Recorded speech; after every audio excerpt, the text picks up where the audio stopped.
Ipinagdiwang ng Adventist University of the Philippines, AUP, ang ika-108 pagkatatag nito sa pamamagitan ng isang linggong pagdiriwang na may temang Advancing, Uplifting, Persevering, God's Limitless at 108 na nagbigay saya at inspirasyon sa buong AUP community.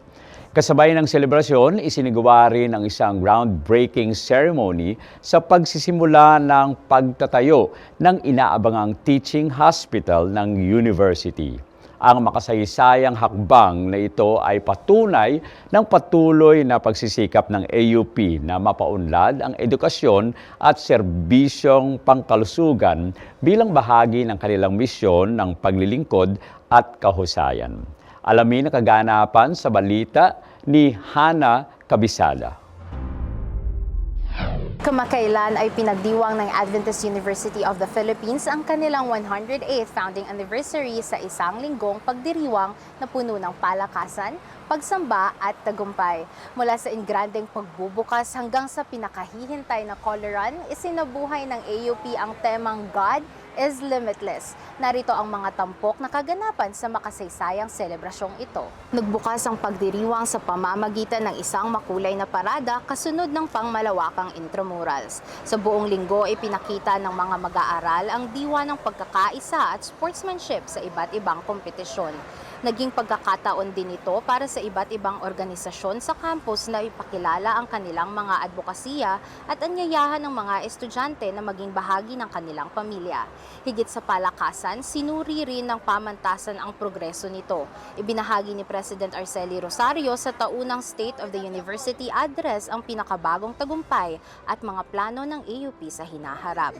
Sinundan nito ng inaugurasyon ng Chaplaincy Office na nagpapatibay sa pangakong pagbibigay ng edukasyong may pananampalataya at pagpapahalaga sa espiritualidad.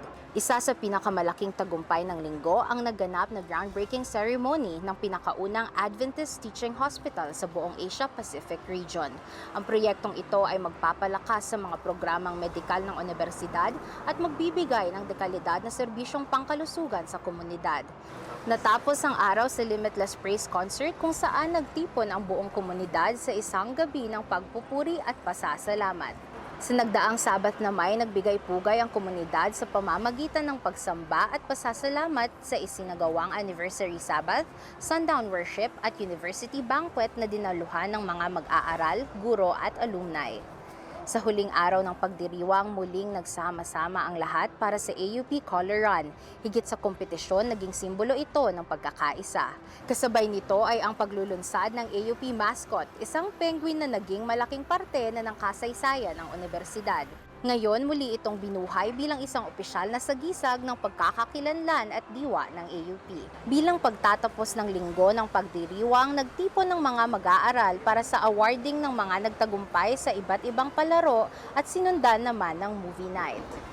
Mula sa mga tagumpay sa palakasan hanggang sa makasaysayang mga pagbabago, ipinakita ng 108th Founding Anniversary Celebration ng AUP ang diwa ng pananampalataya, pagkakaisa at walang limitasyong posibilidad.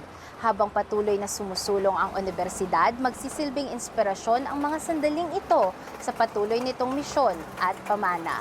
Layuning maghatid ng balitang may pag-asa, Hana Kabisada para sa Hope Today, HCNP News.